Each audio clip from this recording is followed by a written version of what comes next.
Great.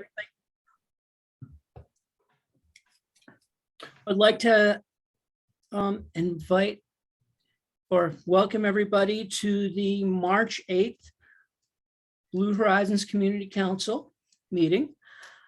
And I want to reflect just before we get started with the meeting. I want to think about a couple of the environmental success stories, which I'm personally familiar with in North Carolina. And I moved to North Carolina in 1990 from Maine, actually. But the three that I'm really familiar with are the North Carolina Clean Smokestacks Act, the North Carolina Stream Watch Project, and the Energy Innovation Task Force.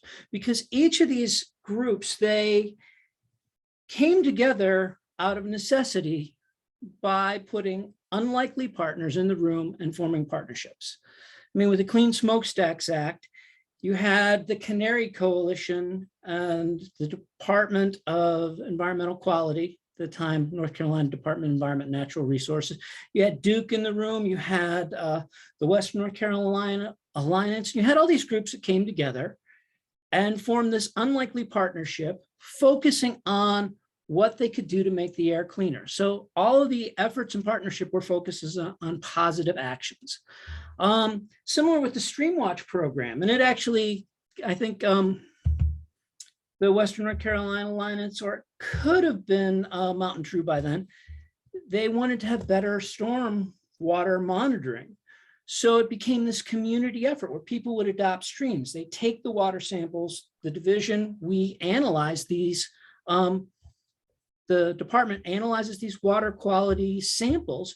So it really puts thousands of hands on the ground to keep our water clean, expanding our resources. And again, it only happened because there was a problem and they looked at positive solutions. And of course, the Energy Innovation Task Force, our predecessor, it had the same sort of structure where unlikely partners were put together to figure out how to prevent the peaking plant from being built. And now we're not going to have any more new electric generation using combustion in Western North Carolina. In 2000, before the Clean Smokestacks Act, the number of days when you could see the mountains would sometimes be once a week. And now you can see them almost every day during the summer. So as we go through this meeting, I want to think about how we can work together as a community group in Asheville and Buncombe to try to get positive solutions to solve to reach our goal of 100% renewable energy by 2042. And this meeting is not as jam-packed as the last meeting. So I would like to just everybody to do an introduction, which actually has nothing to do with what I said, but I want you to tell me what, when you were 10 years old, what your parents called you or what your friends called you, your nicknames and things like that. Just briefly introduce yourself, who you are, and just that. And I'm Keith Bamberger, I'm the chair of the Blue Horizons Community Council. I do this work as a volunteer, though I work for the North Carolina Division of Air Quality. It's my day job, which is why all of my examples have to do with air quality. And my mother wouldn't let anybody call me any nickname. None of my siblings. We were always Carl, Keith, Amy, and my friends didn't care. And with a last name like Bamberger, you can imagine I was Bam Bam or just Bam. I got called Bambi sometimes.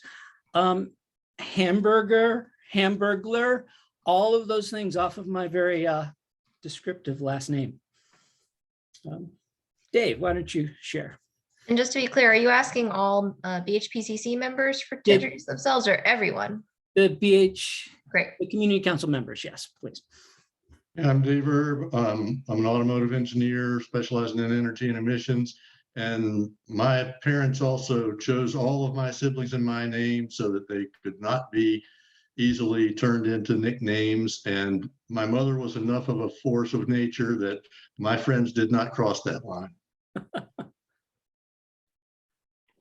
Oops. All right.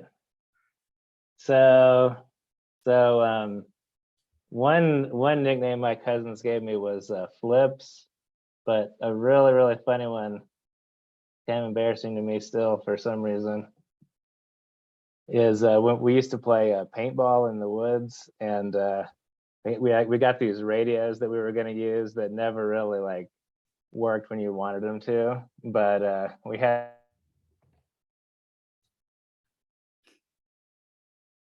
these radios, and everybody was getting a call. For me, my cousin Kevin chose Little Hot Dogs, which I don't know where he came up with it, but I didn't like it.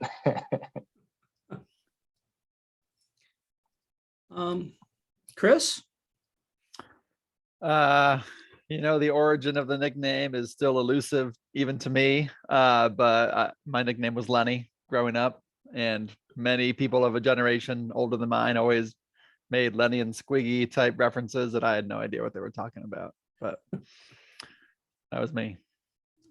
Jeffrey? I'll share mine, but I think we all need to come up with a childhood nickname retroactively for Dave. That's unfortunate. He was deprived. It's never too late to have a happy childhood. This is an Asheville first disclosure. Nobody else knows this, but my childhood nickname was Heifer.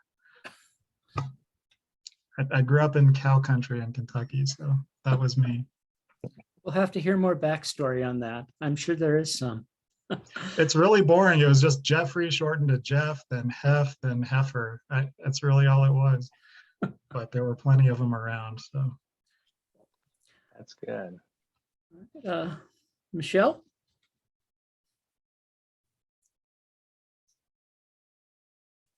You're muted, Michelle. Sorry, my toolbar was in for a minute. Hi, good afternoon, everyone. I had two nicknames growing up. My grandfather called me Mickey, which was super cute, but I didn't like it for some reason then. And Michelle is a very common first name, so I actually gave myself a nickname in school because there were 3 other Michelles in my class of Shelly. So anyone who knows me from growing up would call me Shelly. Cool. Jason? Yeah, so I'm Jason Walls. I think everybody knows I'm the Regional Director, Government and Community Relations with Duke Energy. And growing up, I didn't really have many nicknames for my friends because Jason's, I guess, is a hard one to kind of make fun of, but my entire family called me Jaybird. Ken?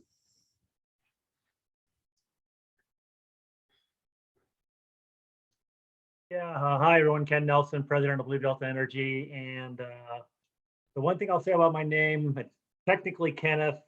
I go by Ken, but there were only 2 people that were allowed to call me Kenny. My grandmother and my senior year in high school English teacher. Just saying.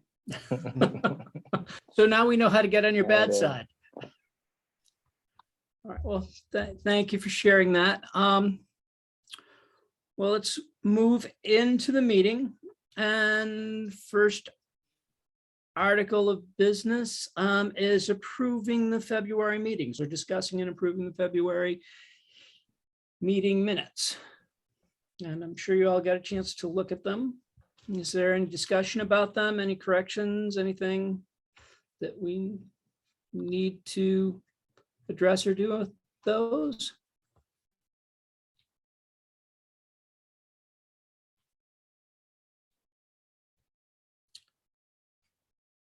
All right, so I need a motion to approve. This is Chris. I motion to approve the meeting minutes. Thank you. Do we have a second? My second. Thank you, Phelps. Everybody, but if you choose to approve, let's all wave our hands and capture it on the video, or give a thumbs up. Great. All right. I hope my thumb goes down by itself. All right. The next order is old business. So we've got the bylaws adoption. Thank you for bringing that up.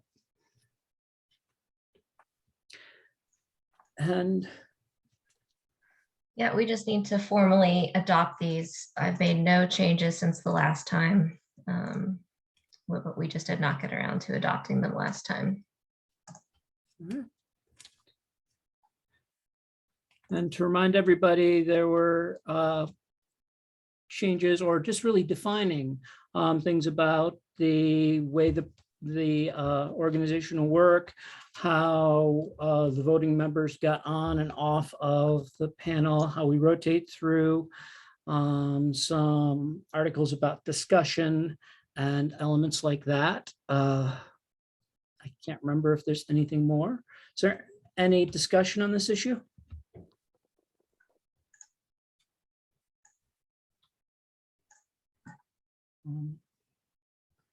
I'm taking that silence as a no.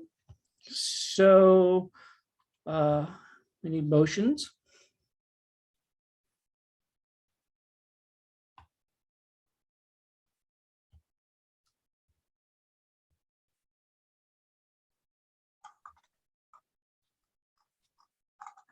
You're all very quiet. I move to adopt the bylaws as revised. This is Chris. I'll second that. Great, thank you. All right, again, everybody vote by giving us a visual thumbs up or raise your hand or something to approve.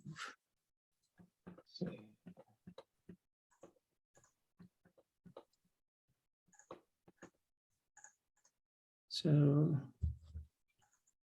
yeah. All right. Anybody, does anybody want to vote against approving?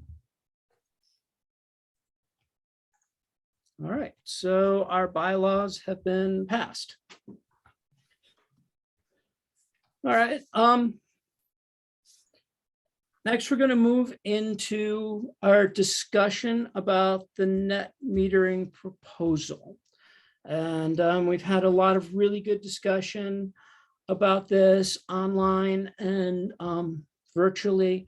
I'm sure people have been discussing it on the phone. I know I have. And we're going to use our modified consensus process, which of course is to try to capture what we think is best for the Blue Horizons project moving forward, given our goals and how we're, and this will be the first time we've gone through this process. And Michelle, could you kind of describe it a little, just because you're more familiar with it than I am, and we discussed it together.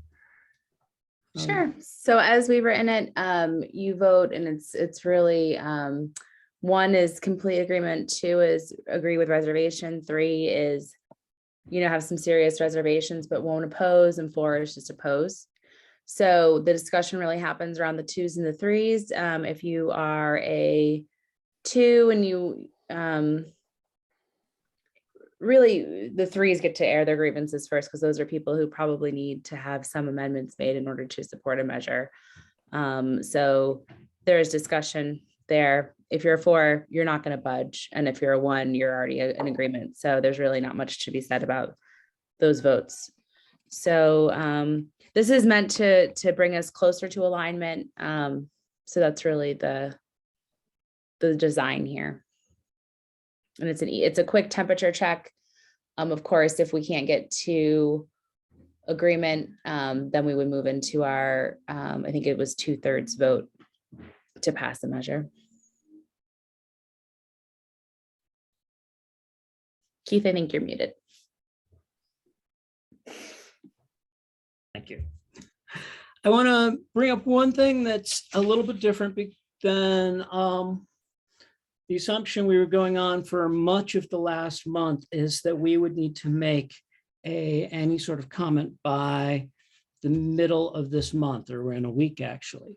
The public comment period actually does go till the end of April, though I hope that we're not still discussing this at the end of April, because I think that that would not be the best use of our time, because we've got other things that are to do.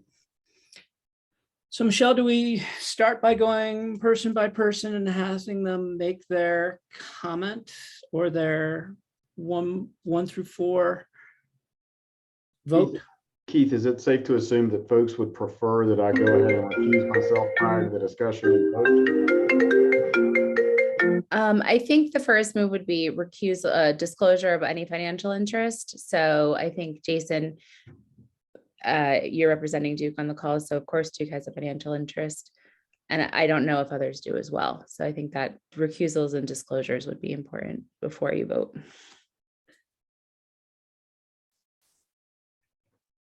So Jason, were you volunteering to recuse yourself because of Duke's financial interest? I don't think it's really volunteering as much as it's kind of the policy that was laid out. So I'm happy to bow out. I guess I'll see you all. I'll learn of the outcome and I'll see you all next month.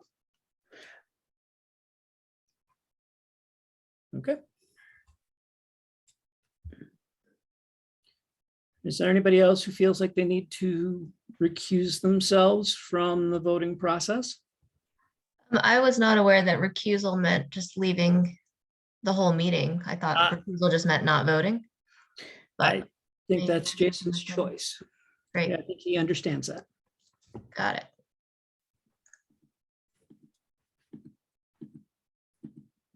I'm feeling like I'm wondering if, I mean, I, as a part owner of a solar company, if I have a conflict, I don't really feel like it. I feel like I'm following my heart, but I think you have to disclose, Phelps. So do you just say like this would influence, yeah. So how would this influence you financially? sure, yeah. So, you know, as a part owner of Sugar Hollow Solar, installation company that sells based on these rates, I have a financial stake, but I don't know that I necessarily need to recuse myself. I'd like to encourage Phelps to stay in on the basis of he's part owner of a rooftop company, which will be hurt by this, but he's also an employee of a utility scale company, which will be helped by this. I think I can stay in, but just so y'all know, that's the case.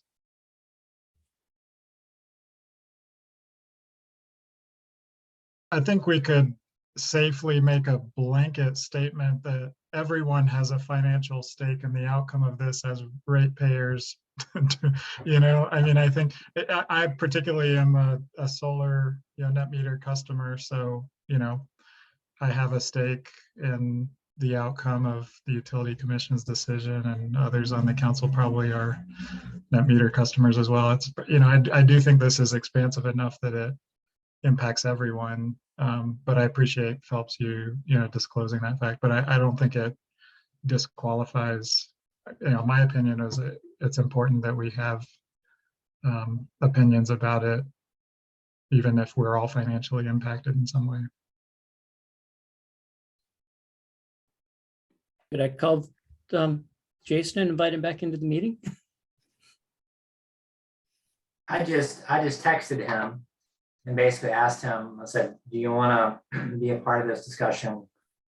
And what does this mean for Duke's role in the BPCC? So, Yeah, I would like him to be a part of the meeting, but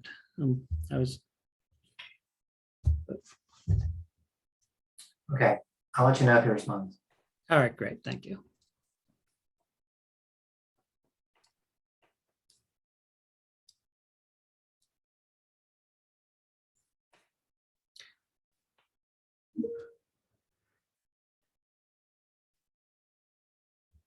Okay,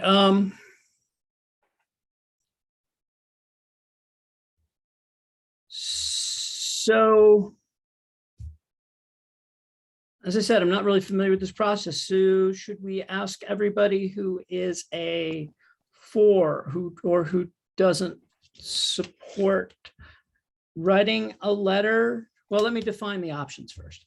So we've got three options on the table. One is writing a letter saying that we are opposed to the net metering plan set forth with with docket 100 sub 180. Second choice is to send a letter recommending some changes or recommending guarantees, things that we would like to have in to keep, but not necessarily outright opposing it.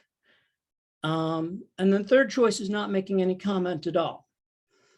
And I will share that in a conversation with Jason, he said, and I think most of us are aware of this, that since this is a Duke proposal, if we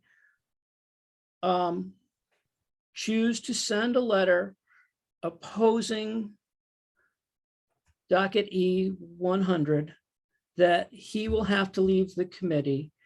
And also it will change our relationship because with Duke, because right now Duke is a partner of ours in trying to maintain and achieve our goals of 100% renewable energy. They work with the technology subcommittee and help provide them with information, answer their questions, and things like that. If we reject that proposal, he will have to leave and we will no longer be a partner with him. He will not participate in these meetings, in the groups, and the decisions moving forward. I just needed to say that. So, and then, Keith, I have a comment on that before you move on. okay, Duke needs us every bit as much or more than we need it. And that kind of extortion should be met with a call to Jason's boss to say, get us somebody else who can be on it.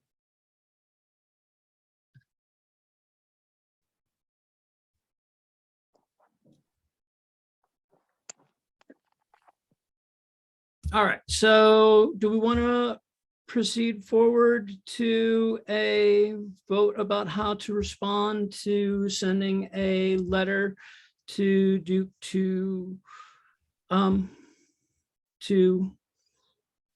oppose? Go ahead. Friendly suggestion, Keith, or maybe we should just take one of these at a time. Okay. So the first would be Dave's letter as written, Right. and then we would call the vote on that, and then maybe move through. All the right, process. that's good.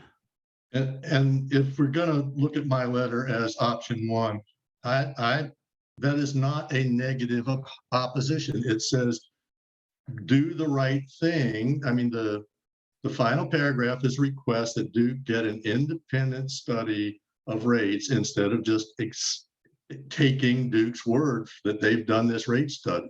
It's not an opposition to a net metering law. It's an opposition to Duke's present posture in this net metering proposal.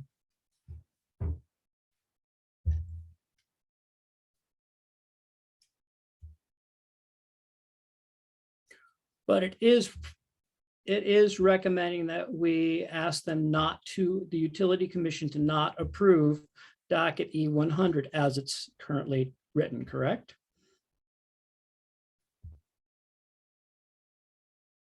You muted, Dave. Sorry, until such time as they do two things. They get an independent study and they assess the impact of the similar South Carolina law on South Carolina.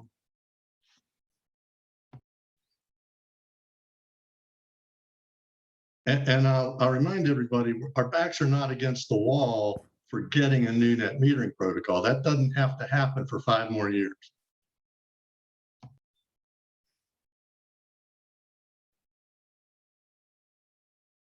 Any other discussion about this at the moment, or are people ready to vote? I recommend, before voting, I would recommend going around and just kind of getting a sense of what people's Okay. perspectives are. Good. Maybe there's some. I will begin by sharing what my thoughts are on this. I'm sorry, the whole point of the modified consensus thing is that we don't all go around and do that. unless Okay. we need to. We can do it that way, just if you're a 4, you're a 1, you're already made up, then you don't really need to do all that. But I have a feeling most people are going to be 2s and 3s, so we'll probably end up having that conversation anyway. This isn't the final vote. This is an attempt to get to consensus, and then you could just vote up or down later on the second round, which is usually. Okay. So we'll just end up having 4 or 5 rounds of voting if we All right. do it this way. As the bylaws are written, I mean, that's just how Okay. we decided to do. Thank you. So this isn't the final round. So should we go and ask everybody who is a 1 to raise their hand who supports it fully? And then go out, ask everybody who's a 4 to share to vote, and then we can have a discussion if it's for the 2s and 3s. Is that the process? Yes, if it does pass with enough 1s, then there would not be another round of voting, just for clarity. Right. Same if there's enough 4s to not pass it, correct? Right. Or All right. Okay. So everybody who strongly supports Dave's letter as written, I would like you to, I guess, should we do a roll call by name?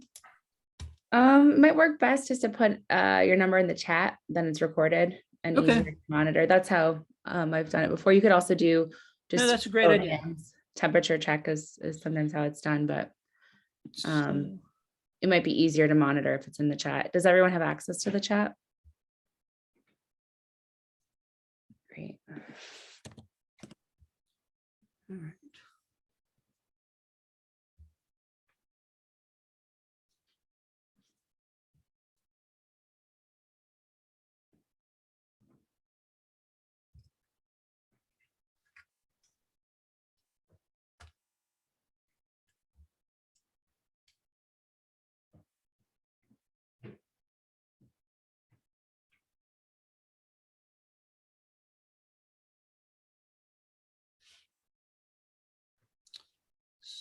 So it looks like we have Dave as a 1 and everybody else is a 3.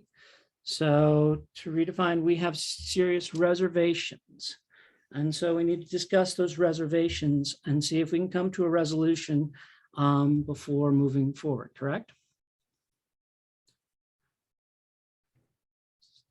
So, and I have 2 reservations. One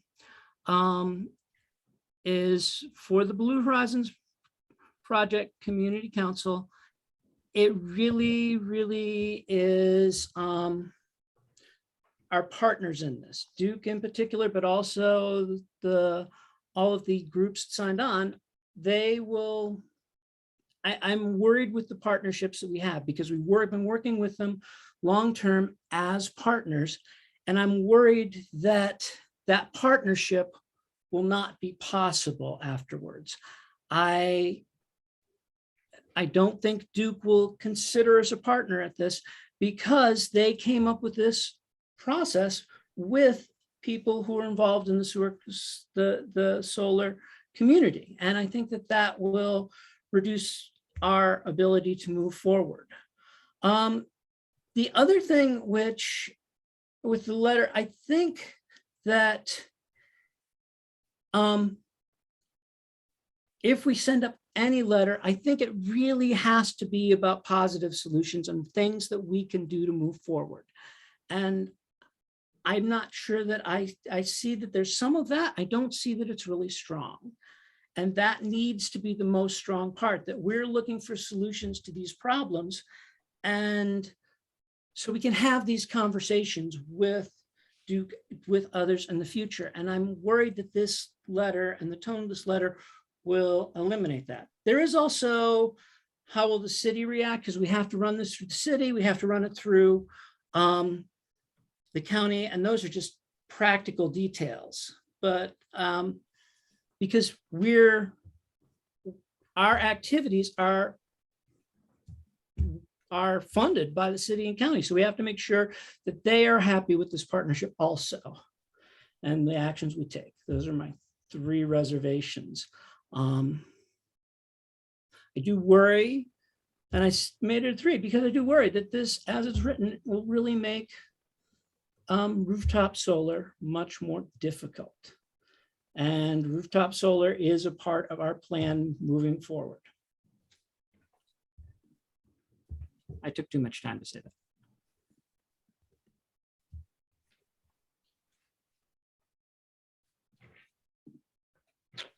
If I could jump in real quickly about one thing. I think I it might be really, best to hear from just the way this usually works, is people run through and sure. just so everyone gets a chance to talk before, otherwise you're going to be refuting everybody's concerns one by one. I don't know who wants to go next. Maybe Ken, what were some of your concerns? Just saw today that there was legislation passed in the Florida, both chambers, to do away with net metering totally by 2028. This is a fight that's going on and well beyond North Carolina. This is something that's happening across the country, and especially in Republican-controlled legislatures. I just worry that creating an enemy of Duke is not in our best interest. As much as I have reservations regarding some of the things that they're doing, I think we can be more effective as a council having Duke at least at the table than on the opposite side of the table.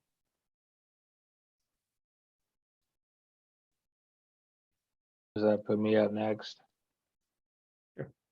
Helps. So yeah, I'm in a similar position. It's like, initially was a true believer. Definitely discussions and emails over the last couple of weeks have led me to worry about the effects of the policy on the residential market, but I do see, as an entrepreneur, I see opportunity there as well, and so I think, I don't think that solar is going away in North Carolina based on this. And yeah, when I look at our larger mission, over the next 20 years, I see rooftop solar being, 10% of the solution or something. And I think if we're going to achieve our goal, we're going to really have to work with Duke Energy and get them to build a green grid. And so when I look at the bigger picture, I just don't think we can afford to alienate them. But I would support a letter, offering improvements if we can get consensus around that, for sure. And I have some suggestions.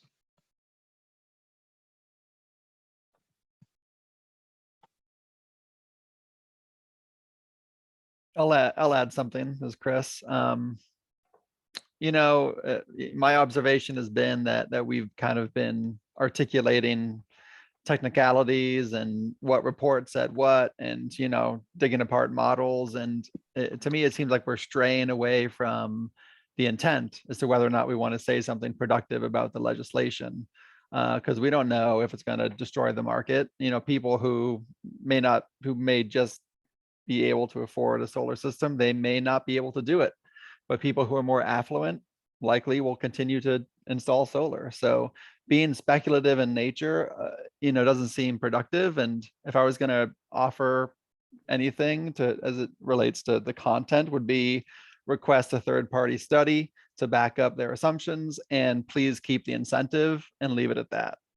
And that seems to be a very middle ground way to look at what we want to be changed. By incentive, are you referring to the solar rebate? Yeah, the 36 cents a watt that is currently articulated. It's going to be, discussed later. I can't remember the language that it used.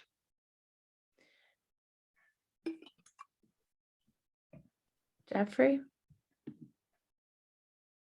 I've really appreciated all the discussion on this as somebody who's not a renewable energy expert, and that's not my role on this community council. I've certainly learned a lot in the last couple of weeks, and thanks, Dave, for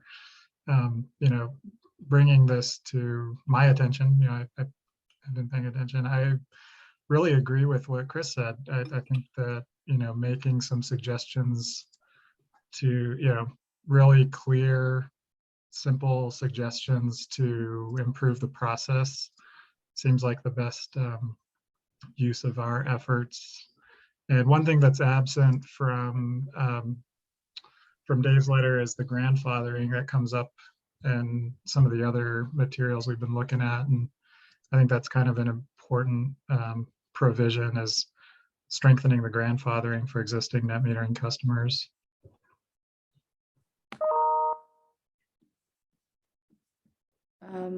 Thank you.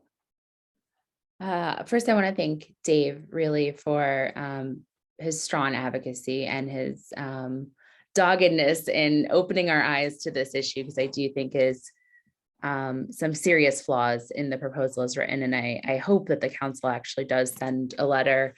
I think that when you see this alliance of respected clean energy advocates, though perhaps maybe biased towards large utility scale solar instead of rooftop solar, and Duke Energy, the stars are kind of aligned on one side of this issue. And I wonder about the positioning of the council being completely opposed to it. And I wonder if just simply, rather than framing the letter as opposition, which I think it does in the opening paragraph, Dave, it does say we oppose.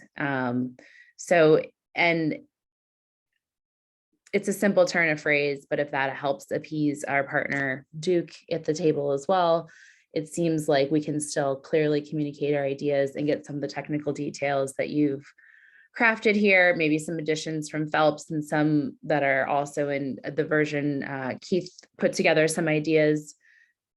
Maybe it's more important to get that content out there than lead with that strong statement of opposition. So I would suggest that edit. I also saw, and I wrote this over email, I was trying to include members just of the technical advisory committee, though I looked at the roster today and I realized the technical advisory committee is much, much larger than the few people I wrote back to Dave when I said. I also don't think in the introductory paragraph, it also says the Blue Horizons community, or the Blue Horizons project, is a nonprofit.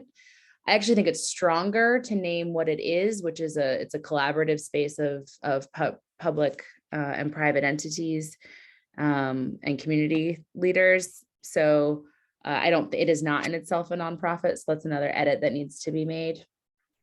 And I really think I saw your op-ed, and I thought that really concisely stated the stake that the Blue Horizons project has in rooftop solar. The county has actually paid for rooftop solar installations, and there's a certain rate of return that we're expecting on those. And that was part of the calculus of making that investment. We went out and advocated to 180 households through the Solarize campaign. And they all signed contracts with the understanding that, they would have this kind of yearly reset, and they would have a certain rebate fee. So I like that was stated in the op-ed, and I don't think that's written in the letter now. And I think that it strengthens the letter. So I'd like to kind of see more about why rooftop solar is a strategy that the Blue Horizons project is pursuing. I think that might be compelling to the commission. So those are just some kind of contextual things I would like to see in the letter. I do think it's important to hammer home the absence of the rebate and the fact that it's not really guaranteed in this proposal. And I think that's a bit egregious. So those are my thoughts. Again, I really do appreciate the work that you've put in here, and my 3 vote is not because I would like to see us send a letter on this issue. I just would like to see these edits.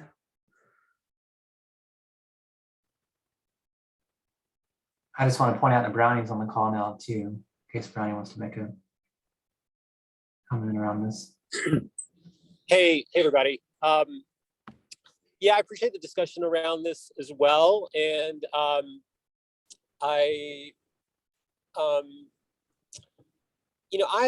do have concerns about the policy. I think that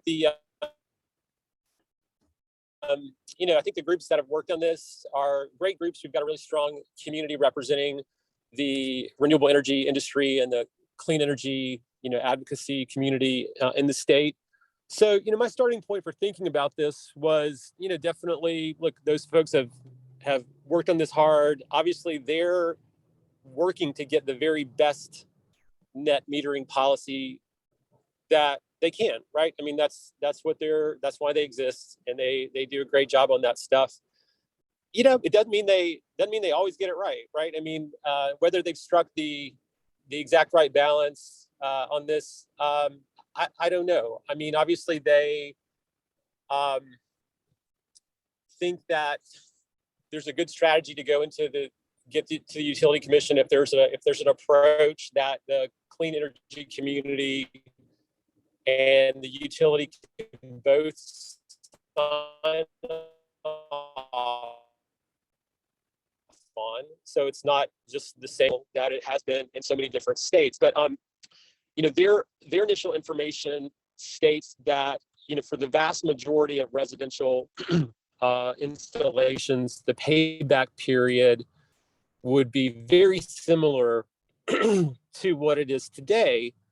But some of the modeling that I have seen indicates it would be similar for some projects, but I am concerned that there might be a fairly significant increase in the payback period for a pretty large percentage of projects. I feel like there's some more discussion at that point, like over just the last couple circulated that I've seen, some of which show, with certain types of projects, the payback looks very similar, looks fine. But I'd love to see more modeling done for a larger range of projects so that we can all kind of get a sense for, how this would play out. Because obviously if there's a high percentage of projects that the payback period would be, 20 or 30% longer, I do think that would have definitely the effect of depressing interest among a lot of folks who would otherwise be interested in potentially going forward with solar on their homes. So I do feel like there's I'm open to a letter being sent. I'm not sure. I think that doing a little bit more work on a letter would be good based on some of the ideas folks have already concerned. And maybe another one of the comments would be to ask the commission to carefully look at multiple modeling scenarios so that they can make a decision around making sure they're really clear on what the different payback periods would be for different kinds of projects. I think in 5, 6, or 7 years, the kind of policy that they're talking about would probably be a lot better because there's going to be a lot more electric vehicle adoption. The load profiles on people's homes will be different because of electric vehicle usage. But over the next 5 or 6 or 7 years, the reality is most solar owners are not going to have an electric vehicle in their house yet. So I think there's some real merit to some of the ideas that underline this recommended policy. But I am concerned that at least in the short term, it would have a depressing effect on the growth or the maintenance of the residential solar market in the state, to a point beyond which I think even the utility commission would want to see happen. So those are a few of my thoughts.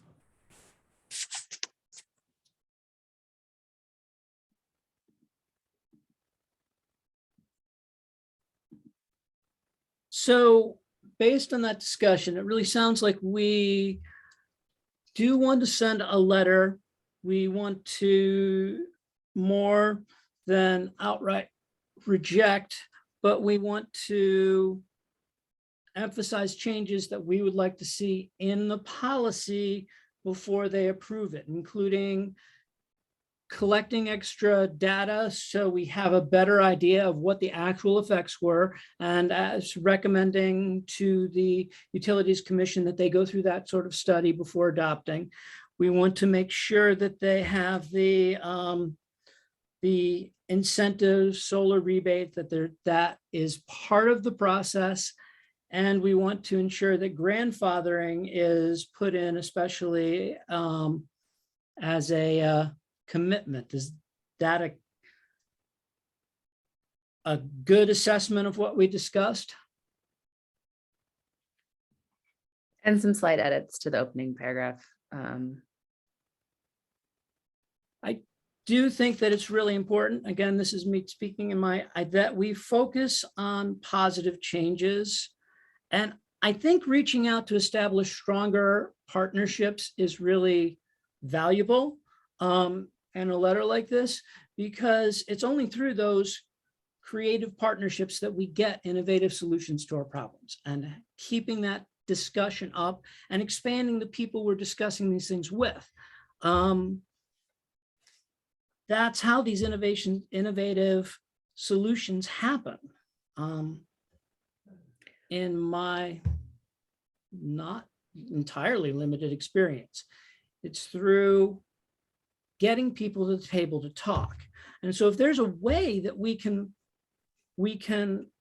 write a letter that encourages more conversation, more, and I know they just went through writing this and everything like that, but this is a time to make that sort of statement. Again, that's my other thought. But it looks like we've kind of moved towards a letter that recommends specific changes. Yes, no? I'd like to make a couple comments. Sure. I appreciate Michelle's suggestion that I change the first paragraph to remove the word opposition and say something along the lines of, we have reservations with it as presently set up, or something like that. I think that's a really good idea. I think there is a lot to be said for lining out in the last paragraph that we want to protect folks who are grandfathered to a level they are not protected now, that we want to ensure that the rebate happen as a condition of this change occurring. But I want to push back on several things that were said. And one is that the solar industry supports this. That was said in various ways. I think Keith said it. I think Brownie kind of, in a way, said it, didn't really say it quite that directly. That's not a really accurate statement. There were 5 environmental nonprofits at the table. Well, there were 7 at the table when crunch time came, and 2 of them walked away, said, "We'll see you in court." That was Appalachian Voices and NC Warren. They're going to intervene. But it's really instructive to look at the remaining 5. SEIA, the Solar Energy Industries Association, is a national group. They basically left the rooftop market behind a decade ago. They basically, when it became possible to do this stuff at utility scale, that's where the money is, that's who they represent. SACE and Vote Solar both put their fate in the hands of SELC, the Southern Environmental Law Center, and that's not an uncommon situation. That's what a lot of groups do. But SACE, we heard Dave Neal say, he doesn't do, you don't want to see lawyer math, I think was the way he said it. So he basically deferred to NCSEA for all the math. And frankly, the math doesn't hold up. If you haven't read Amy Musser's statement on looking at it from the position of people she deals with, I really strongly recommend that you do that. She sent it to everybody on the tech committee. or not everybody, because the tech committee is huge, but the vast bulk of active members of the tech committee, and she sent it to everybody on the community council, and she lined out very specifically what was there. Amy's assessment of it is actually weaker than mine on the basis of my system. I am exactly the person that NCSEA claims to be building a structure for. I have 2 electric cars. I don't have any combustion devices in my house, even though I'm on standard residential tariff. I behave as if I were on a time of use with demand charge tariff. That's because that's my behavior. Because I care about these things. And I personally will lose probably close to the 40% of the financial benefit of having my system as soon as I am no longer grandfathered in 5 years. And again, I'm a person who's playing by exactly the rules Duke claims they want people to play by, and that NCSEA claims it set it up for. So I really, it's every bit as instructive to look at who is not supporting this. Sierra Club is not supporting this. Center for Biological Diversity is actively opposing this.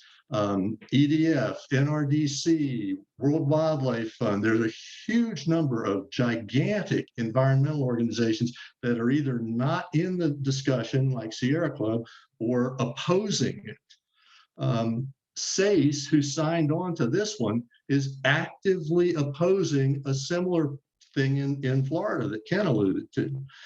So I view their situation as they turned their fate over to SELC. They got hoodwinked, and they're not going to get fooled again.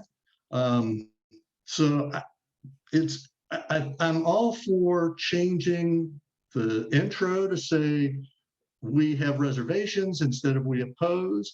I'm all for changing the concluding paragraph where we're making our ask to say we want an independent study. We want of any potential cross subsidy, because frankly, I think it's clear from that Lawrence Berkeley study, they won't find that if it's a truly honest independent study. So the independent study, the better protection for people who already have systems, and insisting on the rebate, they belong in that ask. I think that's a great idea to do it that way. But the notion of not crossing Duke, public utilities commissions exist because there's an inherent conflict between investor-owned utilities and their ratepayers. So anyway, I'll shut up for a second. So it sounds like you are willing to make the changes that have been recommended, even though you're still mad as hell, Dave. You are, and we appreciate that. So what is the process here for moving forward? I'm mindful that we have to get a draft to some sort of city review process. And Chris, I don't know if that was further elaborated. In the last time it was kind of like, well, maybe it has to go to Stacy for a review, or I don't quite understand actually how to get that through the city process. So I'm mindful that a draft has to be put together pretty soon. So I did speak to Bridget yesterday, and she does not know what that process is. And so we will have to find that out.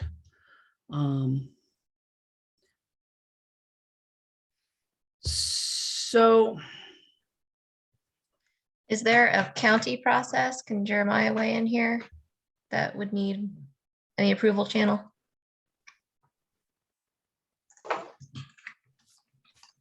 I wish I had an answer for that question, but the fact is this is not a situation we've necessarily dealt with before, at least not that I'm aware of. So I don't know that we have an official sort of approval process. Typically, when we're going to formally intervene, that's one thing. But this isn't a formal intervention. This wouldn't be the county technically formally intervening in this process. So I don't know that we have sort of a formal approval. I do think that obviously our board chair is a part of this group, and has the ability certainly to speak for himself and for what he feels is appropriate for the county to speak to. But I'm here to let this process play out between you. And then once this group has determined how they want to move forward, we'll assess what our next steps need to be.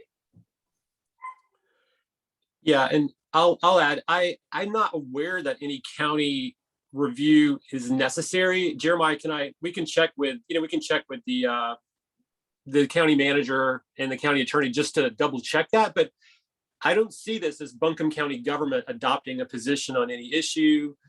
This is a citizen advisory board. So basically, I mean, citizen advisory boards come to us all the time and say, hey, Buncombe County, here's what we think you ought to do. And, and sometimes we do it. And sometimes we say, thanks for your input. We don't share the same opinion. So advisory groups kind of share their opinion with county government, both staff and the elected officials routinely. So I don't see this. And that's kind of why one of the purposes that we see for the group working. So in this case, we'd be sharing our opinion with a state group instead of the local county government, but I don't see it as any different.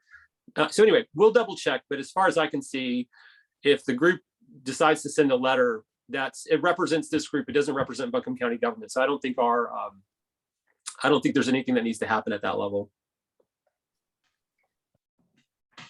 Well, what we've heard from the city is that they see it that way, as since we have a SACI member on this community council, that it could be construed as this group is speaking for the city. So, well, if they reach that conclusion, that's their call. Right. If this group were to ask the Buncombe County commissioners to adopt a resolution on net metering, then of course, then there would be this process for the county to vet it in order for the county to consider adopting that position. But in this case, I don't see it as the county adopting any position. It's a citizens advisory board. So, but anyway, they might. I guess my concern is just, I don't think we can wait till the next meeting for a draft, or do we think that we should just redraft this and bring it to the next meeting for another vote? As the three stand now, this doesn't have enough votes to carry as written. So I would just move to not go forward with a formalized 2/3 vote at this time. And then we would have to have another meeting in order to do that, I guess. So from the schedule that Steve noted, the reply comment is due April 28th. There is an earlier intervening party date for March 29th, but that's if we're going to take legal action, which we haven't discussed. I assume we're not going to try to do that because we don't have the resources and all of that part, and that would be an entirely different conversation. So we do have another meeting before that April 28th deadline, which gives us a chance to go and see what the city needs us to do, if they need us to do anything. Keith, I'd really like to get Steve to speak to this for a second. I know it's not public comment yet, but please, that's very relevant to this. That's fine. Just to clarify on the dates, the end of March, I think it was the 28th, is actually not just the intervention deadline, but also the date for comments. And then there's a round of reply comments 30 days later. Okay. So one issue to be considered is the timing when you want to file any letter making suggestions. What would be the appropriate timing? Okay. One consideration is you'd like to make sure this gets read as best you can. There's no guarantee that it will be because it's not a formal party comment. There may be some value in getting things in time for that end of March 1st filing. On the other hand, there may be benefit from seeing what other parties have to say. It may help the analysis and help the folks here come to consensus on what it is they really find important to suggest. Quick note, my understanding on the voting on the bylaws that you just passed, it will need to be by 3/4 vote, not by 2/3. And last comment, and then I will be quiet, is that my reading of the bylaws that were adopted suggests, at least, that informal consultation with the city and the county might be the best way to go and what's contemplated along the lines that maybe sort of along the lines of what Brownie said, not formal approval process. And I'm referring to the section in the bylaws that you adopted that says that the council's decision-making shall include consideration of and strive to be consistent with the policies of the city and the county. So I think it may be unwieldy as a practical matter and maybe not contemplated to try to seek formal approval through the process. But I can't, I can't speak to that definitively. And if there were to be an issue, well, that's for others ultimately to decide. But that's my take on it. Thank you. I'm sorry to interrupt. It's all right. And since we've opened the table, I see that Rick and Judy, you've got a hand up. I was going to suggest that a rather fundamental change is needed, and that is the format of the response. To me, a letter like this is like, it's fine for putting a draft of ideas on the table, but it's not an effective means for communicating. I think this discussion here just raised a lot of issues. Like, we do want to support Duke in the bigger picture and work with them in the future, and I think that needs to be said. And we are saying this not as a formal body with the city and the council, and I think the city and the county, and I think that needs to be said. And I think adopting something more aligns of a public resolution, a government public resolution format in some structure, stating maybe a little preamble, bunch of whereas, and then go into a howevers, like however, in there needs to be, I haven't heard anyone discuss it here really thoroughly, is to me with the central problem is the idea that they're basing their conclusions on some specific report that Dave and we believe is not legitimate.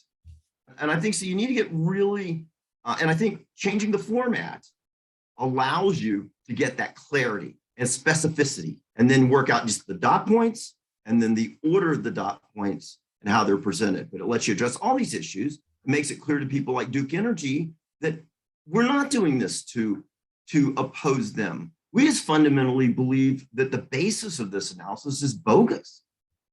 And that's a legitimate concern even for them, because that will come back at them in the future as a negative thing.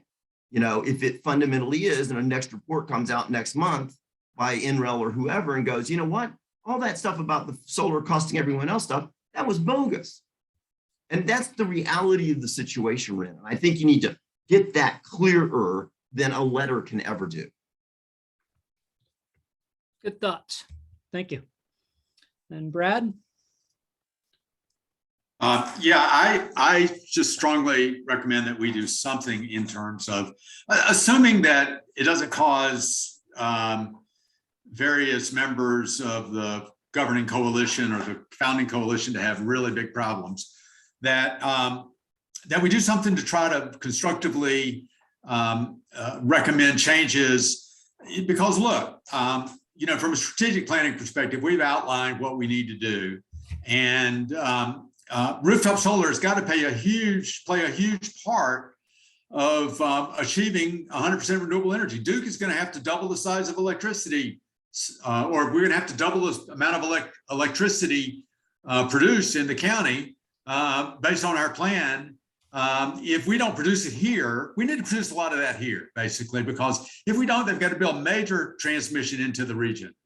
And I don't think that transmission is being accounted for in the proposed avoided cost scenario that they're doing. So, this proposal, while I don't think it will kill this local solar industry, and I think Phelps is right, we will have some ability to, entrepreneurs will have some ability to continue on. It does set it back because it really, I feel more confident than Brownie did in terms of what he said in saying that this is really biased against large home systems, where it's really biased against anybody doing more than 4, 5, 6 kilowatts on a home. And that, what we're doing when we bias against 4, 5, or 6, against the larger systems, is that we are taking available rooftop off the table for the future. And so Duke needs to understand this and understand how this is contrary to their desire for 100% carbon free by 2050. They need to understand the value of having local production of energy. And in Buncombe County, we are limited in land. So the solar farms that need to be here are not going to, are going to be harder to get than they would be elsewhere. It might suggest lower, a different rate for Buncombe County. I don't know. But, the other issue that I find very vexing in all of this is that Duke is promising to pay people for their excess at one rate, and yet they want to charge us based on double price for peak periods and 3.5 times the off-peak period for critical peak periods. But they're not willing to pay any more for excess solar production during those periods. I feel really weird. They're going to charge regular customers 35 cents a kilowatt hour in critical peak periods. But if somebody has excess solar during that same period, they're going to pay you 3.8 cents. Makes no sense, 10 times more. So I'll leave you there. I think we ought to do something. I think it can be improved. I think there's some good things about the proposal. We're going to need to say that too, in anything we do. If we need to meet again to approve something by March 28th, we should do it. Which we can do. We can always we can always call another meeting the off schedule. It's in our bylaws, our ability to do. We can call another meeting if we need to get it done by the 28th. Ben, you have your hand up. Sure. I'm a little reluctant to speak, but I think we all share a concern that the current proposal has a lot of risk. I think a lot of the people who agreed to the current proposal perceived that there was a greater risk. I don't know who's right.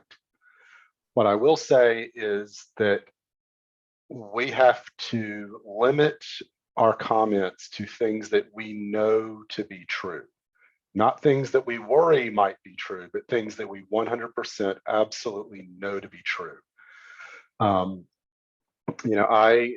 am often in a overwhelming minority when fighting for better energy codes and the things that I do for my job. And the biggest mistake is to allow your opposition a way to undermine your position by negating an assertion. So I would like to just suggest that everything that is considered for a comment is very carefully checked. And then to just remember that Duke is an arranged marriage, and so we got to make it work. And so perhaps if they're worried about transmission issues, they just had a T&D request denied. What if we helped by saying we would love to support T&D improvements, with the idea then that alleviates the concern for additional rooftop solar, for example. So I think we really have to approach this as partners, but for a professional consideration, I can't associate with anything that is not just 100% true. So that's all. Thank you very much. Thank you, Ben. All right, do we have any more discussion right now? Go ahead, Bill. I want to make sure all the voting members have had a chance to say what they want to say. That's the point of all of this. Yes.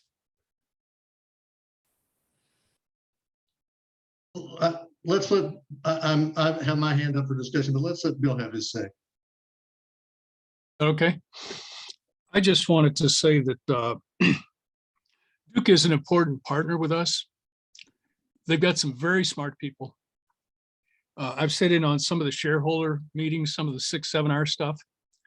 And a lot of it's over my head, but I can see they're putting thought into it, and it's with Great Plains is running this thing. It's very open to anything anybody wants to say. So they're trying to make a shot at this. And I know Stephen DeMay is also intent on having all this stuff work. And a lot of it's very serious because they've got to extend the grid to handle whatever is going on. So that partnership's important. There's a lot of important people that can help us in the cold climate heat pump discussion we just had. You know, some of the Duke people were involved in that. It's been very helpful. I just want to ask Michelle, are you still on the call? I think she is. I'm here. I am. Yes, sir. Because what I wanted to say is had to do with you and moving forward. I think you had the best synopsis of what happened today. In other words, I would think, Keith, my suggestion would be get Michelle as kind of the scripter with Dave to wordsmith this thing in a nice way that it comes out and says everything we wanted to do today. Michelle, I think your tone of voice and your approach to this thing is something that's very acceptable. It goes across very well. And if you took Dave's ideas and put in what you guys said today, what we're trying to do, like we need a study, you know, we want to encourage different things, grandfather some stuff in, maybe the rebate and so on. I think your wording with Dave would get this thing done quickly and the council would like the results of it. I think that's it. I want to go along also with what Ben said. Whatever we do say, we want to make sure we're saying the correct thing. And my heart is really in rooftop solar. So I look at rooftop as a partner with Duke to really get this done. And the more people that buy into this are really buying into Duke and buying into climate change. This is the stuff we're doing. So thank you. Bill, I was actually going to suggest the same thing. So we're on the same page with that.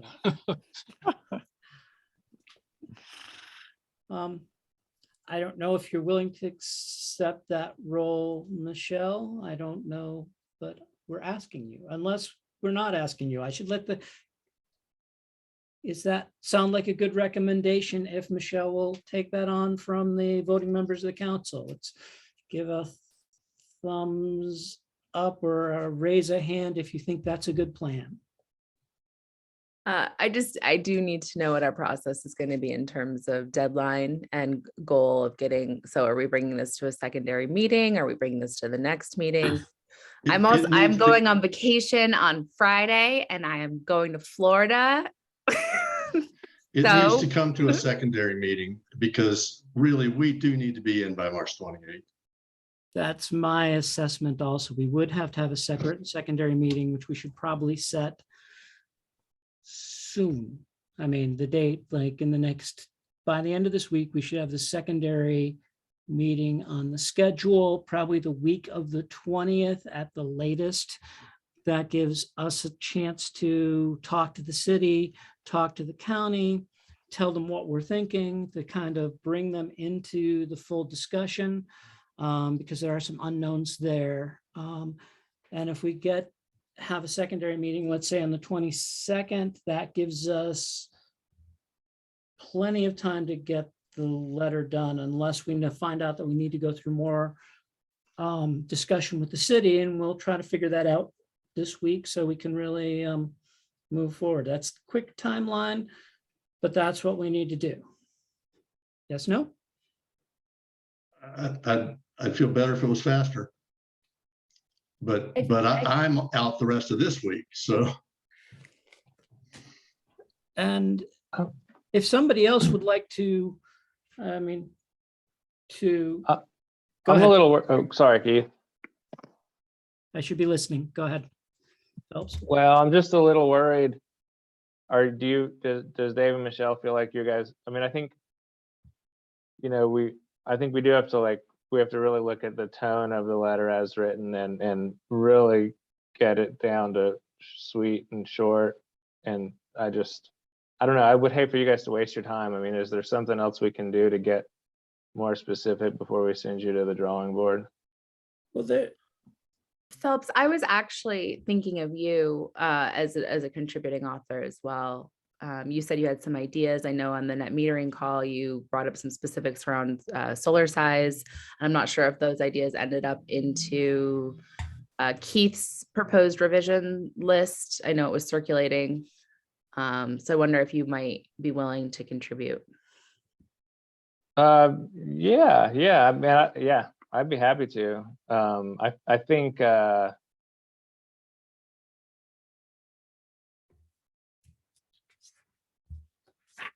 be happy to. I mean, I think I'd be happy to. All the ideas. But I guess I'm worried that we're not working towards a consensus here. I mean, we've got this idea of, okay, calling out some specific things in the letter, or calling out some specific things in the proposal that we feel that could be improved. But you know, I think we have a question about calling out the cross subsidy issue. I mean, is that something we want to do? Yes, if we're not going to call out the cross subsidy issue, this is a pointless exercise. Right. And I think, you know, that makes sense. I mean, I think that's a valid claim, because all we're saying is it's based on a study that, you know, it says revealed the potential, but maybe we want to see more details from Duke on that. And then, is it directly in conflict with House Bill 951? I'm not sure. And then No, we're not in conflict with 951. 951 and whatever the number of the 2 years ago was, just say that they have to revise it. And that doesn't mean you have to throw all the solar owners under the bus. It means you need to look at the review, you know, look at. Right. And so there's nothing there that says they have to screw all the solar owners. Right, but I guess that's what I'm saying is, do we have consensus on point 2 of the letter, and then number 3? I mean, I think number 3 falls into the bucket that Ben was suggesting, that we don't really know that for sure. Well, we have a pretty good idea, Phelps. We've seen Arizona, we've seen Nevada, we've seen what happened here after the 35% state tax credit went away, and that was the last major dip in the solar coaster. I don't know everybody's numbers, but I can tell you Sundance's, they had 85 employees before that rule change, and they had 17 4 years ago. You know, that's an 80% reduction in force, solely due to a change that was much less drastic than what we're looking at here. Right, but that was, you know, if you look at the market in North Carolina, and there's data that I can dig up, it basically held flat for 16 and 17. The market did, you know, and then when we got the big rebate, yeah, it doubled, but then it tended to hold on. So it's like, as the interest grows, I'm just saying, I don't feel like we have hard numbers on that. And I'd say that those 85 minus 17, what is that? 68 people who lost their jobs are pretty hard numbers. Totally, but from a practical point of view, so what I think we've decided is that we need a team. Right now on the team, we have Michelle and Phelps leading the team and other people supporting the team to write a letter which expresses concern over the subsidy, how we need more data, because the decision's not being made on very much data. It's being made on actually on one point of data, which is, you know, statistically irrelevant. We need to assess the different things and try to make the letter. I think that still we should try to make the letter a positive letter saying, you know, we want these changes, but we're not going to be able to do all that here in this meeting. So a subcommittee led by Phelps and Michelle to write a new letter, hopefully to meet, and we'll set up another meeting potentially on the 22nd. We'll figure that out. And let's, Dave is still part of that team, I believe. And, What? and I believe Dave is still part of that. yes, Yeah. Dave is on the team. We've also on the comment, Brad is willing to work on the team also. Yeah, so What time on the 22nd? I'll just set it up right now so we don't have to have a whole lot of email back and forth. Fuck. This time slot works for me. Sophie, I'm available all day. Okay. So 3 p.m. would work for everybody? Mhm. yes, it works for me. Great. So we'll have another meeting of the, and we'll invite all the partners to that meeting to just focus on this letter to finish it off. So we have a chance to send it off that week. And I will work with the city and council and the county to figure out if we need to do anything in particular, focusing on the city, working on that. And Chris, if you could help navigate that, that would be great. Sure. So we have a plan where we can send a letter before the end of the month or before the 28th. Are we good there? We've got Sam and Brad. Go ahead. Yeah, if I may, I just heard several people on the community council today express the desire to keep the partnership with Duke solid and alive. And so therefore, one thing I would encourage is that, Jason and whoever else at Duke wants to see the letter before the next meeting, that might be helpful to see whether or not it crosses that line, because there's going to be some line there between opposition and encouragement for improvement. And so who knows what Duke can live with, but giving them time enough to analyze that would be helpful going into that meeting. I agree with that. Yeah. So if we can, as much as we can, get Duke or get Jason to comment on this letter, that would be great. Working towards that consensus. Brad. Yeah, and it sounds like we're moving beyond this, but I'll be brief. I don't know that I think we can agree in the letter with the whole general idea that, there could be some cross subsidies going on that are not good, and clarify that the real issue is the use of the avoided cost in the payment, not the, and it's confusing avoided cost with value of solar. The value of solar is what needs to be incorporated. And that may, be different, as I mentioned, at different times of the day and at different levels. So that's all. We'll discuss that later. Brad, the getting down into the weeds about the details of numbers is accepting the frame that there is this massive cross subsidy. And if nobody understands what that Lawrence Berkeley lab study shows, it's about as clear as you can get. If you look at the equation they used, they stacked the deck as far as you can stack it in the direction that would amplify any notion of a cross subsidy. And they came up basically saying cross subsidy is somewhere between plus and minus like 0.6 of a cent per kilowatt hour. Potential cross subsidy maximum. And remember, that's plus or minus. It could be that the other folks, that the solar owners are the ones doing the subsidizing of others. And that pales by comparison to the money that Duke is going to have to spend on capital expenditure if we are in fact going to get the grid that we need. It pales by comparison by what they could potentially be paying for if we price carbon.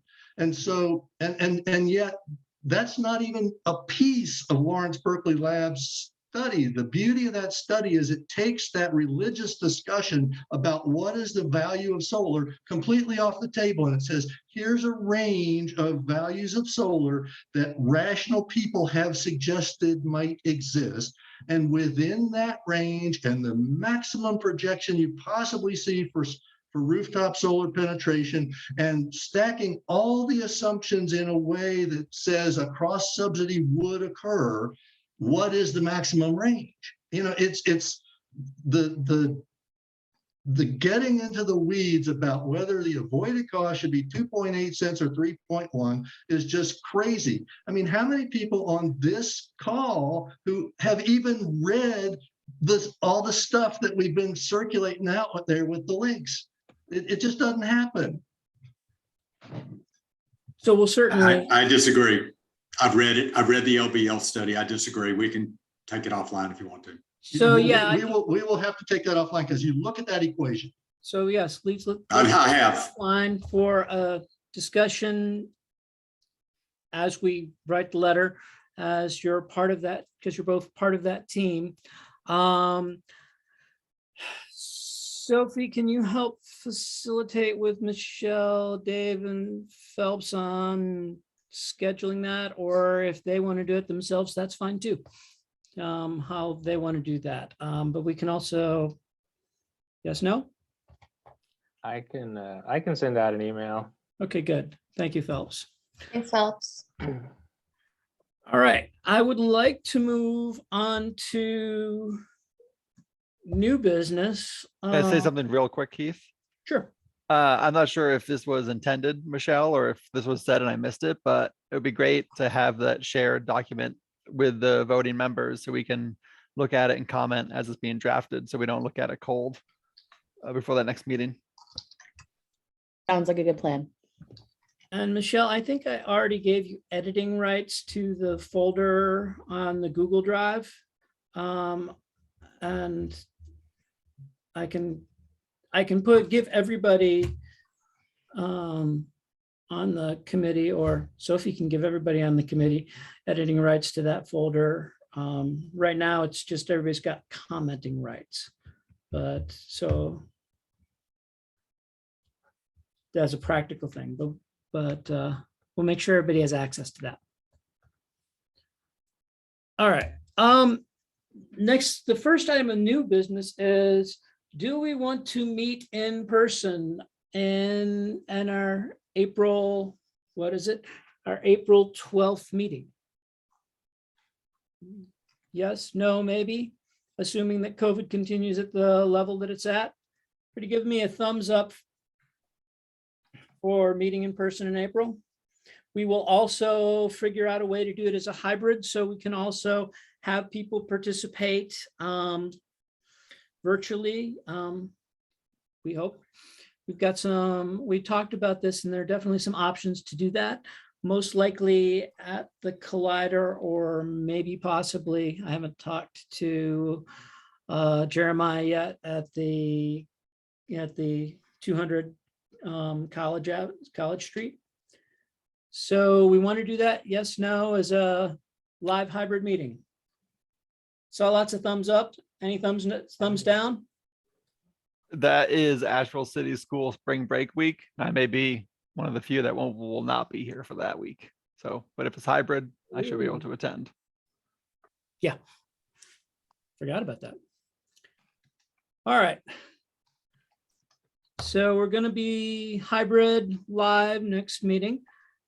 And the sad part of our meeting, farewell to Sophie and Beatrice. And I just want to start by really expressing my sincere appreciation for their help they've given me as the chair, and how easy they've been to work with and get everything done that we've accomplished in the last year. I'd like to give them an opportunity to say something if they'd like, or not if they don't like. Yeah, I'll start. Thanks, Keith. I just want to say thank you to everybody on this council for the hundreds of hours of volunteer time that you all have put in, and just making, taking this council from not existing to making it, a powerful and viable group, and putting all this effort in and staying engaged. And I just really appreciate you all. Yeah, Beatrice said it really well. I appreciate every one of you, and the dedication and the passion and the knowledge and experience that you bring to this work. And sometimes it feels like we're not making much progress, but in the individual meetings and the conversations that we're all able to have in this forum, one-on-one and the subcommittees, those give me a lot of hope and assure me that there's lots of energy and good minds and hearts working toward clean energy in this community that we're all part of and that we love. So thank you. I plan to stay involved in some capacity after maybe taking a break for a little bit, but not leaving town or anything. So I'll see you around. So would you like to have a gathering where we buy you food and wine? Who could say no to that? Sure. All right. We'll figure out a time for us to gather in appreciation. Sounds Not great. on the 22nd. All right, there's one other thing that I wanted to discuss as we move forward. With the publishing of the strategic plan and the community outreach plan, and based on the plans that we made last summer when we did the planning session with the county, I think it would be good if we could potentially move forward and have a second half day or retreat or some sort of function like that to kind of refocus and try to figure out how we're going to achieve these goals, spending more time than just 2 hours together in subcommittee meetings. And I want to just throw that out there as a way to, kind of better focus on what we're specifically going to do short term, medium term, and long term. And I just wanted to see if that's something that people would be interested in doing. I think it would be good to do it for a half a day, someplace where we get away from our normal work pattern computers. Not going to do any high ropes course sorts of things, but we might dine together. We could do high ropes sorts of things because I love those things, but I'm probably the only one. Or I'm not the only one, but so Dave will guide us through that. So is that something we would like to try to do? And we'll put it in a summer time frame, spring, summer time frame.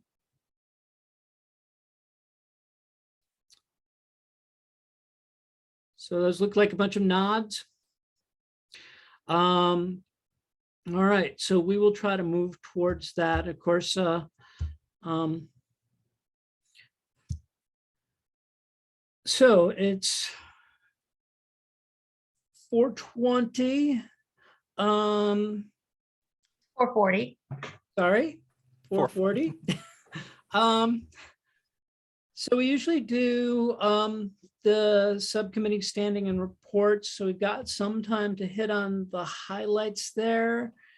And I think that in the effort of time, we'll just go through, and if you've got something significant to report or something you'd like to share, go ahead and do that. And we'll start with Dave with the 100% Renewable Energy Strategic Planning Subcommittee. Awesome. Thanks, Steve. Yeah, I can try to keep it very brief and efficient, but few things. One, as you all know, did the big presentation at the last BHPCC meeting. I've made a few revisions to that strategic plan, mostly changing some language as we talked about earlier in this meeting, just to be more positive and progressive and focusing on the positive as opposed to the negative. So that's kind of the big one, but sent out the most recent versions of both the strategic plan document and the presentation slides to everyone for a final round of review before we actually publish them. So take a look, let us know if you have any comments. Along with that, kind of moving forward to try to fill that in for our next steps. Two of the big pieces of that involve community engagement. So we've got a plan that's progressing and being reviewed and kind of coming along with a grant that was applied for. And just kind of thinking about some specific actions and programs and goals that could be achieved and accomplished. So some of those ideas came from some research projects from the grad students at Lenoir-Rhyne University. And so I kind of created a list of highlights of different things that cities and regions throughout the country are doing. Have sent that out to the strategic plan committee and the tech committee if we're going to kind of weigh in on whether any of those or what of those might be feasible given our circumstances here. So if you are in any of those, please take a look, review, let us know your thoughts. And that's kind of the abbreviated version of what we've got going on.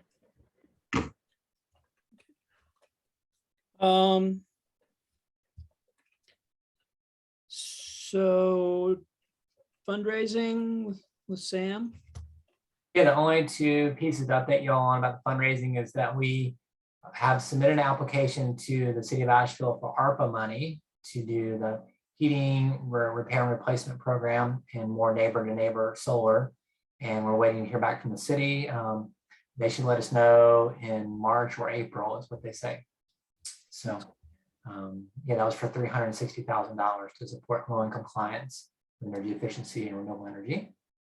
And I'm doing a presentation on Thursday night that Ken and Beatrice helped set up for the local Realtors Association. So that's LOTSAR. And there's a group of realtors that have donated to the Neighbor to Neighbor program. And so this is an opportunity to let them know more about it and to solicit more donations. Great, thank you. Technology Subcommittee. Ben, I can take it or you can take it. Well, let me start out and he can pick up. We were doing a study, and we had a presentation on a study on ducted systems and the mini split systems. And that was, I believe that was sent out as a PowerPoint thing, I believe. And also we talked a lot about the thing that came up today, Dave's letter. So we don't need to get into that. Would anybody who was at that meeting like to make any comments on anything about the cold weather systems that we were talking about? Yeah, this is Rick. So this was a big deal. It's been going on for years, started quite a while ago in the EITF. Duke running it, and Duke's consultant monitoring the data and everything. And the results, this was comparing the VRF mini splits, which everybody goes, well, this is the solution, this is the solution. Amy Musser had the idea that these multi-speed prior refrigeration technology, sort of conventional, but 3-speed compressors might be better if you oversize them for the winter. And by golly, she was right. The results of that study, as presented to us in that meeting, were astonishing. I mean, like they were earth-shattering. Like this is something I, for one, at least, am going to be writing to the Utilities Commission about in this program, because it sure shed a light on exactly where on-bill financing should go for HVAC systems. It was really dramatic. They're going back and double checking the numbers, double checking they got the data collected right to be sure that we're not going off on a limb. But if they are correct, it was earth-shattering across the industry, something people do not know. And that was very interesting. Amy thought that up and came up with it and got Duke to fund it and test it. And by golly, quite a success for this group. Yeah, I feel like I have to pile on there. It was contrary to what I expected. Amy is brilliant. So much thanks to Duke for allowing this. I mean, an in situ study is always going to be challenging, and so the data are a little bit rough because you can't control when you have to put HVAC in real houses. There are things you can't control for, but just there's if you look through the slides, there's a very clear winner as to what approach is going to reduce, I think, not only our peak issues, but generally speaking, our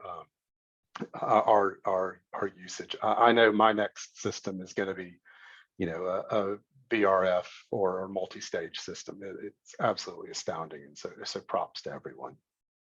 Excellent. That's great news. All right. Anything else from the Technology Subcommittee? All right. Community Engagement Subcommittee. It's Beatrice and myself. Sorry about that. Hey, Yeah, so community engagement, I've just been wrapping up the commitments that I made.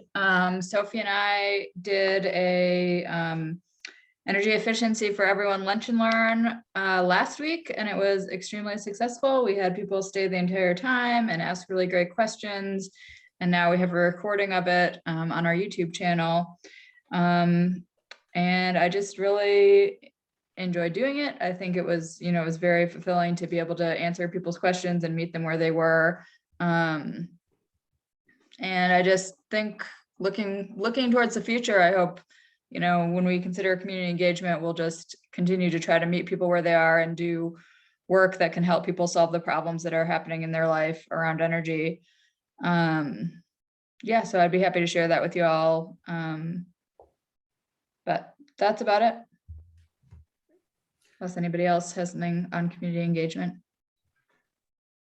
I think I just want to echo what Beatrice said, that type of community engagement where we are meeting people where they are and teaching people how to take action right now in a low barrier way and facilitating that for people is exactly what we need to be doing.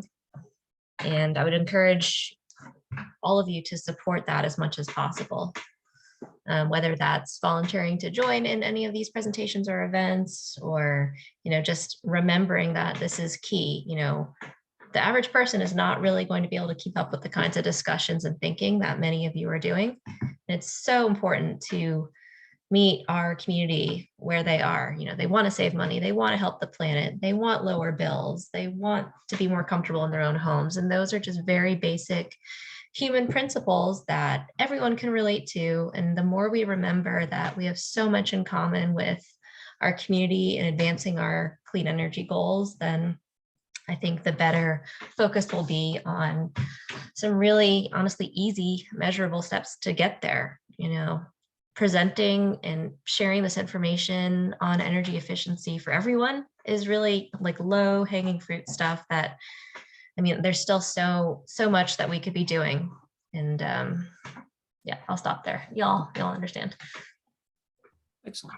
I just want to note Chris's comment about sharing the 3-stage HVAC project data. If we could resend that to, because I don't remember seeing it either. Yeah, I'll find it and I'll send that out to the whole group. Excellent, thank you. All right, Energy Savers Network, Sam? Yeah, we are weatherizing around 4 homes per week right now. And we also have some money to do home repair. So that's happening as well. We have a request for proposal out right now to select a heating contractor to support this loan compliance with heating upgrades. And so we've got one proposal just came in today. And then we have another RFP out to select a solar contractor for our neighbor program. And I believe that closes next week. So looking forward to getting that as well. And then one thing that's not on the agenda, but I just want to update everybody on. We're sad to see Sophie and Beatrice go, and just to let everyone know that we are in the process right now of interviewing other folks for those positions. We interviewed someone today. We've got 2 more interviews tomorrow. So yeah, we're in the process of recruiting and hiring some other folks to come on and support this effort. Thank you. So we've got Solarize, Asheville, and Neighbor to Neighbor with Sophie, Beatrice. Yeah. So the final sort of, I guess, capstone on Solarize Asheville Buncombe is a community project for a nonprofit recipient. And the monetary value of this is looking like it's going to be approximately $50,000 based on a couple of factors. And so we've got 4 finalists and we're moving forward with obtaining utility bill, usage data for these 4, as well as going through some other qualifying questions. But the group that's been meeting to select this community nonprofit has come up with pretty objective scoring to finalize or to select a finalist. So we're really excited to hopefully do that within the next month and get that going. And then there will be some fanfare and a selection, announcement, and it'll be all good, warm and fuzzy feelings about donating solar in our community to a nonprofit that can then free up some funds, hopefully, to further serve their mission. So as far as neighbor to neighbor goes, we have an RFP for a new solar installer out on the streets. Responses are due March 15th. We feel confident that at least one, if not two, of our local solar installers will be bidding on that. And we're excited to continue this program. We've served 12 low-income homeowners, primarily homeowners of color in Asheville, with free solar systems. And this, changes lives. So we're really excited to continue this really good work with a new partnership with a new installer and keep the clean energy flowing. Excellent. All right, so home energy chats.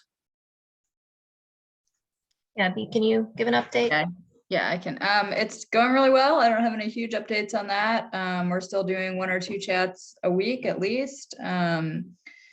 Yeah, I mean, again, I think I feel really positive about it. I hope it'll keep going once Sophie and I are moving on, but it's just a great way to connect people with services that they need and give them the information that they are looking for. Because people are definitely out there looking for information and not always knowing where to find it. So. Great. Before we go to public comment, I want to give Michelle a chance to talk about the Buncombe County community input process. Thanks. This didn't make it on the agenda because we were afraid we would not have time with the robust discussion around net metering. But we do want to engage in a comprehensive planning process at the county. Keith was given an opportunity to fill out a survey. And I think it would be good if we could try to get the ideas of the BHPCC kind of to coalesce around 3 main priorities and 1 policy recommendation that we can then submit a survey on behalf of the BHP. I think Greenbelt has already done one. Keith is also going to, I don't know if you're going to submit one, but there are other agencies in his formal capacity was asked to submit one. And the link, if you are part of an organization that would also like to submit a survey response to the comprehensive plan, the link is also included in the Google Doc that I just put in the chat. And some of you received an invitation to contribute to that earlier today. I think Dave has done a lot of good work with the members of the strategic planning team. And I would think we can pull from that work to come up with 3 top line priorities. So I also shared this directly with Brad and other members of the strategic planning committee. So I'm specifically wondering if you would all take an opportunity just to concisely put your ideas in that document, and then it's open to comment. What I do not know, because it doesn't say on the website, is what the deadline is to submit. So when they originally contacted me, they said they would like it done by the end of March. So, putting another thing on our plate, but soon. Yeah, so this isn't formal. This is just ideas. So I don't think we have to vote on anything, but I would like to get as much input as possible before we fill out that survey. So the link's in the chat. It's also been shared directly, and I saw folks looking at it earlier today, probably wondering what the heck was going on.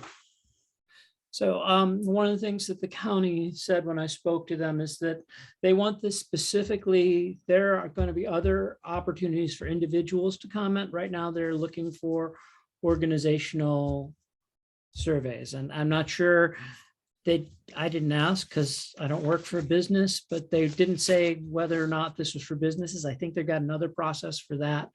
So just keep that in mind if you share this with people, that it is for organizations rather than individuals. But yeah, I think it'd be great to get some collective knowledge and suggestions out there. All right, we have 6 minutes for additional public comment, unless I've forgotten something. Peter, we can't hear you if you're speaking to us. Sorry about that. I muted myself, so I wasn't going to be noisy during these good conversations.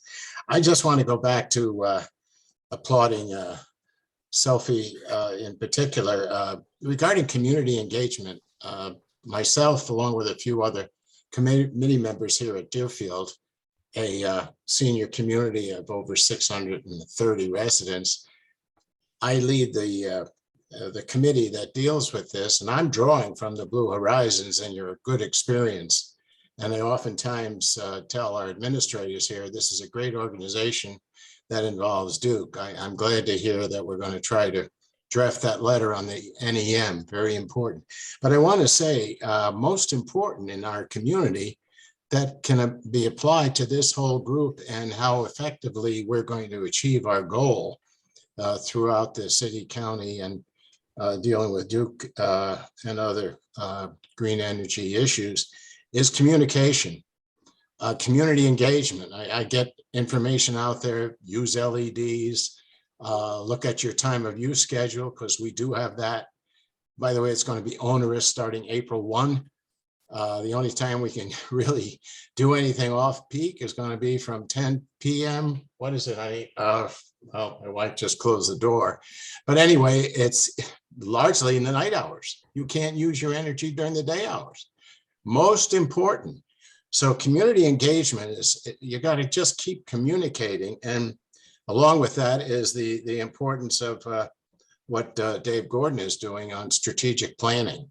I did a lot of what we're doing here with, again, another group for an entire village. And we did a climate action plan, which I hope is in the process of being considered here for the whole county, as I did for the village. And then we built out a green building, LEED certified, gold certified. So what we're doing here very actively, I've done on smaller scales with people. Believe me, it wasn't me. It was just good people. And I see that right here in this matrix of faces. So I just want to compliment the progress that's being made and just emphasize the importance of communication and community engagement. Thank you. Thank you, Peter. And do you have any other comments?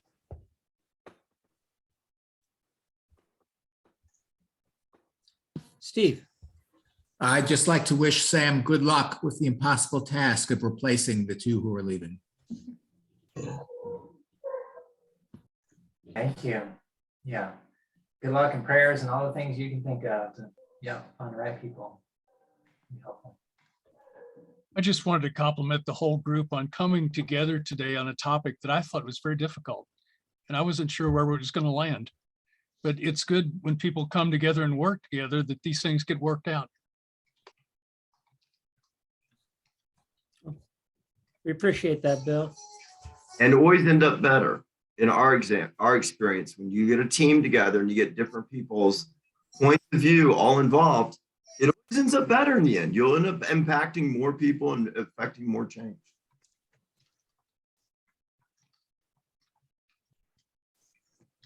Sorry about my phone going off while my microphone was on. All right. Well, and again, I just want to express our gratitude to both Sophie and Beatrice on this, and we will express the gratitude in person soon, but thank you very much. And well, we'll miss working with you.